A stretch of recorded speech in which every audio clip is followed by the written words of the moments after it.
Good morning all of you. आपका हमारे new channel geography junction में एक बार फिर हार्दिक स्वागत है। आज हम प्राकृतिक आपदाओं के बारे में जो अपन ने चर्चा की थी, ज्वालामुखी, भूकंप, उसके अगले वाले लेक्चर में अपन बात करते हैं सुनामी। यानी जो सुनामी है उसके क्या रीजन है, या उसकी क्या विशेषता है, या उससे क्या हानि है, या उससे क्या लाभ है। यानी सुनामी शब्द कहाँ से आया है, ये इसका क्या अर्थ होता है। तो आज हम इस सुनामी शब्द के बारे में विस्तृत रूप से चर्चा करते हैं। तो सबसे पहले सुनामी शब्द है जो एक जापानी भाषा से संबंधित शब्द है। सुनामी शब्द है जो जापानी भाषा से संबंधित है, जिसका अर्थ होता है कि जो समुद्र का तट है, जो तट से आती हुई लहर है, तट से आती हुई समुद्री लहर है। और जो ये समुद्री लहरें होती हैं ये इतनी विनाशकारी और इतनी प्रबलकारी होती हैं, और जो ये लहरें होती हैं जो अचानक से उत्पन्न होती हैं, और इनकी ऊंचाई भी बहुत ज़्यादा होती हैं, जिसके कारण जो मछुआरे हैं या जो तटीय क्षेत्र है, तो इन सुनामी लहरों के कारण जो तटीय क्षेत्र है, समुद्र का जो तट है, वो बहुत ही अधिक प्रभावित होता है। और वहाँ के जो रहने वाले लोग हैं वो सुनामी लहरों के कारण बहुत ज़्यादा प्रभावित होते हैं। जब जब सुनामी आती है तब तब उनमें जन धन की हानि भी होती है। तो अपन बात करते हैं कि जो सुनामी के सबसे पहले है, ये एक जापानी भाषा का शब्द है, और जिसका अर्थ होता है कि तट से आती हुई समुद्री लहर। अब अपन बात करते हैं अगली कि सुनामी किसके कारण उत्पन्न होती है और सुनामी क्या है। तो सबसे पहले बात करते हैं कि सुनामी के आने के लिए कौन कौन से जो कारक है मुख्य उत्तरदायी है। सबसे पहले बात करते हैं कि जो ज्वालामुखी है, जैसे कोई समुद्री, और सुनामी हमेशा समुद्र के मध्य भाग में यानी महासागरों के मध्य भाग से उत्पन्न होती है सुनामी। और जिसके कारण जहां कहीं भी अगर समुद्र में ज्वालामुखी फटेगा, यानी ज्वालामुखी विस्फोट अगर समुद्र में, तो वहां पर सुनामी लहरों की उत्पत्ति होगी, सबसे पहला काम। दूसरा, जहां कहीं पर भी भूकंपीय अवस्था आएगी यानी भूकंपीय क्षेत्र है, तो वहां पर भी आपकी सुनामी आएगी।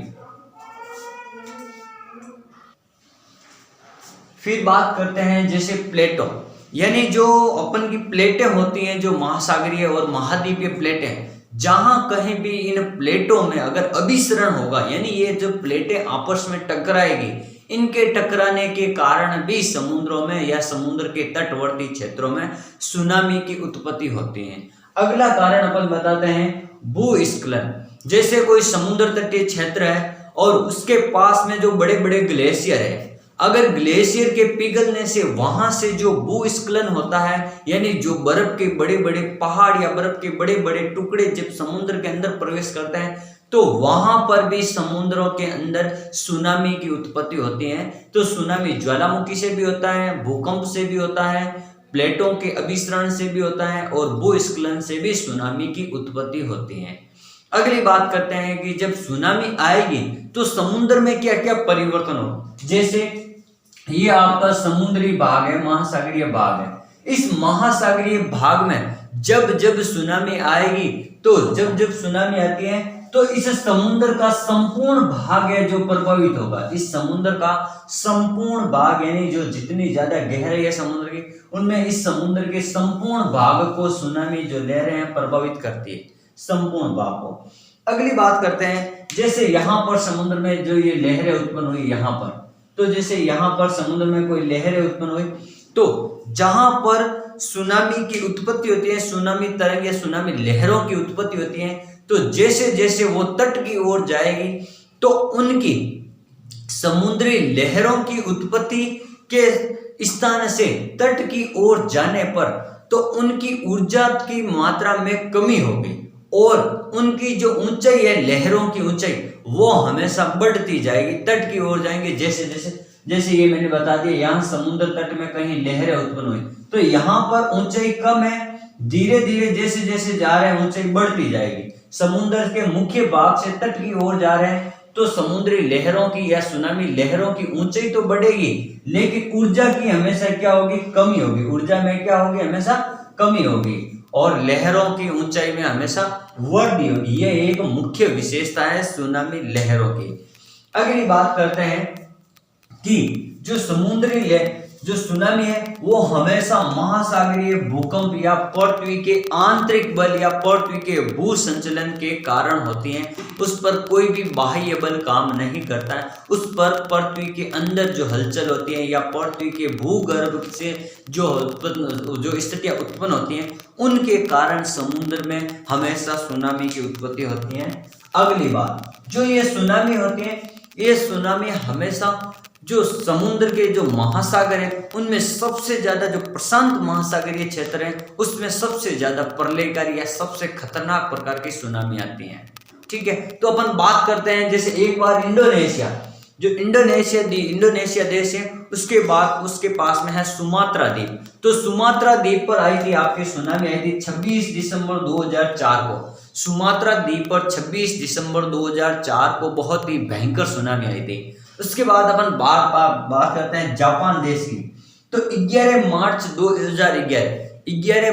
2011 में बहुत बड़ी सुनामी आई थी जिसके कारण बड़ी मात्रा में जन धन की हानि हुई थी।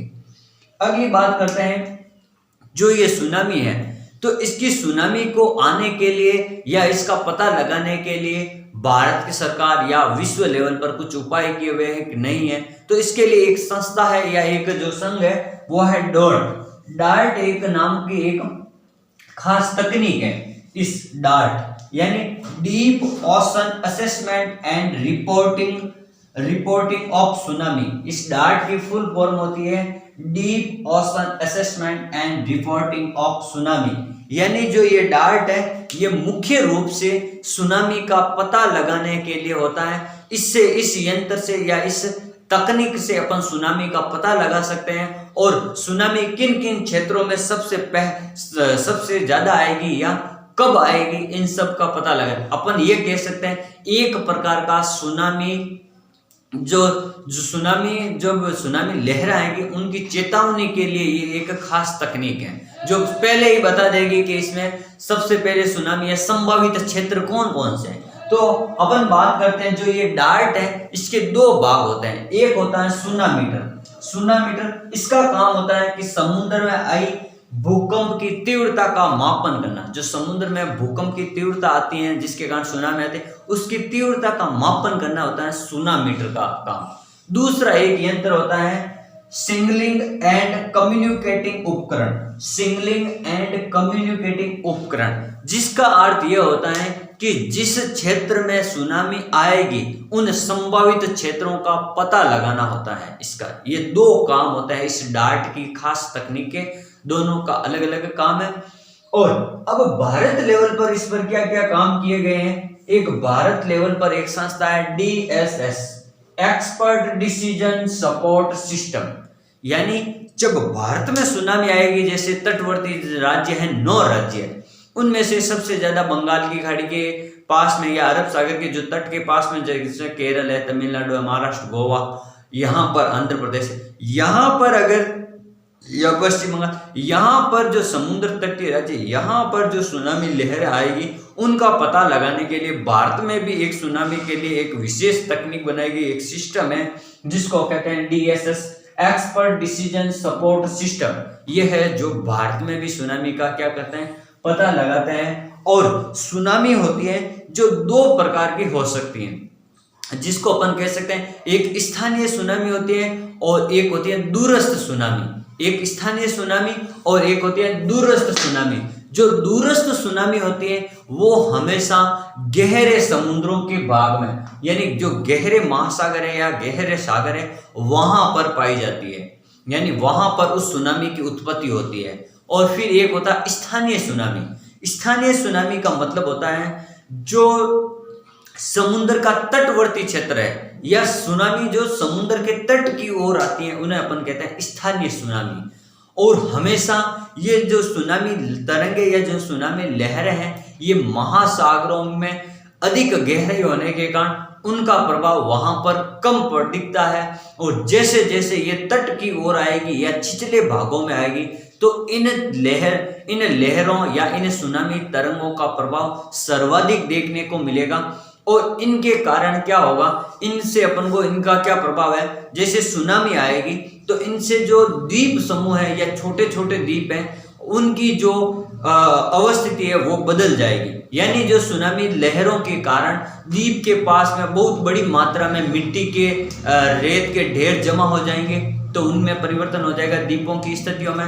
और वहां जो समुद्र तट के पास में जो मछुआरे हैं, जो मछली पकड़ने के स्थान है, वो भी नष्ट हो जाएंगे और मछुआरों के ऊपर आर्थिक संकट आ सकता है, आ जाएगा और मछलियां मर जाएगी। जो पास में वनस्पतियां, पेड़ पौधे हैं, उनको भारी नुकसान होगा। पेड़ पौधे हैं जो नीचे गिर जाएंगे, यानी सुनामी ज्यादा तेज आएगी तो। और इसके कारण जो नए नए द्वीपों का भी निर्माण होता है, समुद्र में जो तट के पास में जो नए नए द्वीप हैं उनका भी निर्माण होता है सुनामी के कारण। और सुनामी से बहुत सारी हानियां भी अपन को भारत वाले या जो समुद्र के द्वीपीय देश हैं उनको उठानी पड़ती है। इस प्रकार अपन ने पढ़ा सुनामी क्या होता है, उसके क्या प्रभाव है, सुनामी से अपन को लाभ है या हानि है, या सुनामी केंद्र क्या होता है। Thank you.